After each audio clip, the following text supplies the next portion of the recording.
Catch that weekend mixtape at DJ T Raw on the iHeartRadio app. 100.1 The Beat. It's Fridays and Saturdays from 12 a.m. to 2 a.m. Just know it's going to be lit. 100.1 The Beat. Your boy DJ T Raw.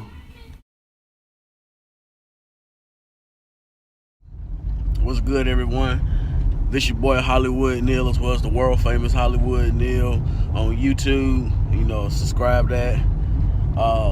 This edition of Hollywood Neil Car Chronicles, I want to talk to you about a little debate question. This probably I see a lot of memes, and I see a lot of barbershop talk, amongst the youth, as well as on social media and everything like that. Who do you all say is the best rapper between J.Cole or Kendrick Lamar? I try to be as biased as possible.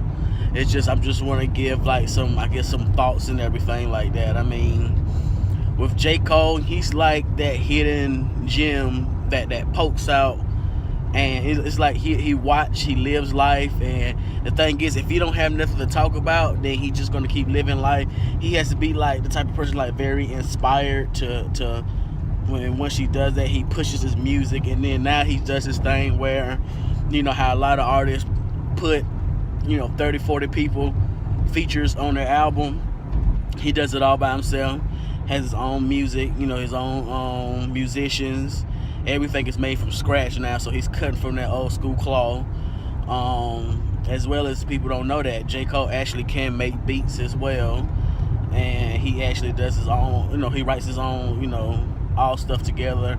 He probably have a co-collaborative team or something like that, but as far as just him rapping and stuff, that's just all him. And as far as the music side, I mean, we seen that for this last album, For Your Eyes Only.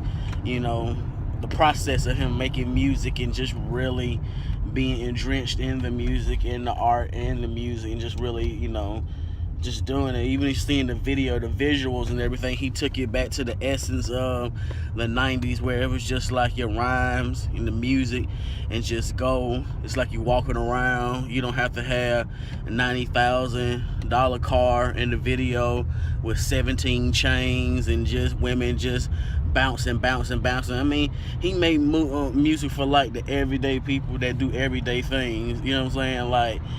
He's not letting the fact that he's a star go to his head.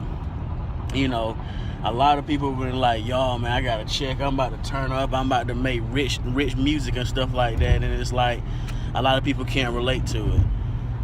And the last two albums, to be quite frankly, he did no features. And the first one went platinum with no features. And this album right now, from where it was reported from the Recording Institute and everything, it has went gold. So it's safe to say that people, they want to hear conscious rap, they want to hear bars, they want to hear that. Now bring it over to the coast, like Kendrick and what he represents.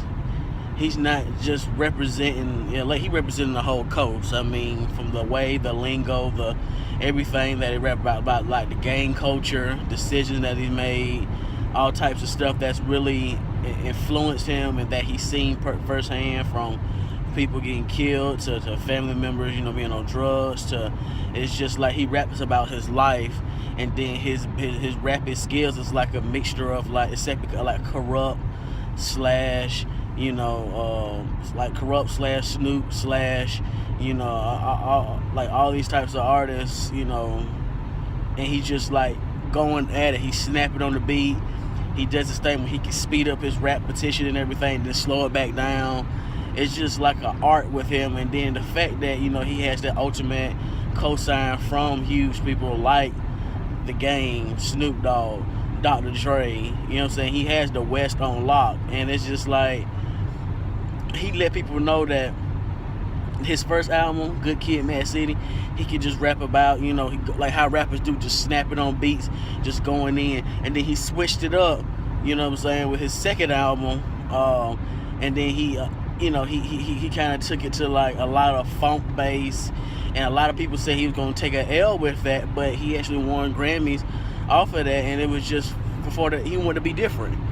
it was still bars, but the thing goes, it's like Kendrick has a poetic side to him as well. So it's like, like how Pac has poetic side and everything like that. And it's like, whoa, I get it. I see why he was doing that. Like after each song and stuff, he was talking about, I remember he was conflicted and stuff like that, talking about life accounts that's happening to him and people that he see around him. And when he raps it, it's like it's like a hood reporter that takes like everything that you go through, that your homies go through, and everything like that. And it's just like, wow, like this is like what it's like. You know what I'm saying? He gives you a vivid of like you living in Compton. You know what I'm saying? J. Cole gives you that vision of like, the everyday guy, the college student, who guy who's trying to make it, the guy who's trying to do this but don't want to sell his soul, but may have to end up doing it. It's like, it's all about a life of choices and decisions that you make and everything. And I always see this meme going around, and I think I want to add this in here too. If it came down to your last, matter of fact, last $25, who would you pay to see in a concert? Would you go to a J. Cole concert? Or would you go to a Kendrick Lamar concert? I'm just a musical guy. I would say I would go to a Kendrick Lamar concert. I know some people might say J. Cole, but what do you guys feel? If you got to your last $25, who would you go see at a concert? J. Cole or Kendrick Lamar? And, also, who do you think that the best rapper is amongst them two? And y'all drop a comment below, subscribe. World famous Hollywood Neils. Well, my Instagram is Hollywood Neil. And y'all take it easy, man.